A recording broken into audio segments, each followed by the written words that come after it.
चोलिया सियादा मुलतानी बटाम चांदी का लगाइदा। चोलिया सियादा मुलतानी बटाम चांदी का लगाइदा। वो चोली देखा मोरे सासू जरत है, वो चोली देखा मोरे सासू जरत है। सासू के अलगा करादा बटाम चांदी का लगादा। सासू के अलगा करादा बटाम चांदी का लगादा। चोलिया सियादा मुलतानी बटाम चांदी का लगादा। चोलिया सियादा मुलतानी बटाम चांदी का लगादा। वो चोली देखे मोरे जेठनी जरत है, वो चोली देखे मोरे जेठनी जरत है।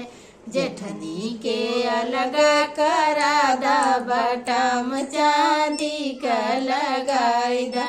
जेठनी के अलगा करादा बटाम चांदी का लगाइदा। चोलिया सियादा मुलतानी बटाम चांदी का लगाइदा। चोलिया सियादा मुलतानी बटाम चांदी का लगाइदा।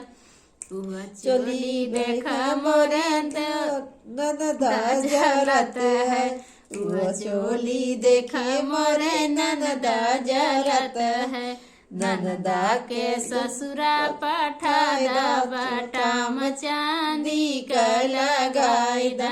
ननदा के ससुरा पठादा बटाम चांदी का लगाइदा। चोलिया सियादा मुलतानी बटाम चांदी का लगाइदा। चोलिया सियादा मुलतानी बटाम चांदी का लगाइदा।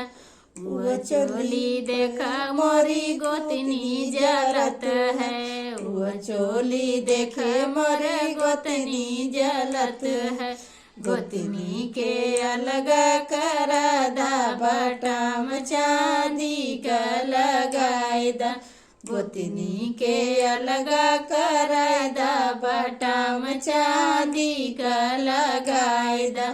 चोलिया सियादा मुलतानी बटाम चांदी का लगाइदा। चोलिया सियादा मुलतानी बटाम चांदी का लगाइदा।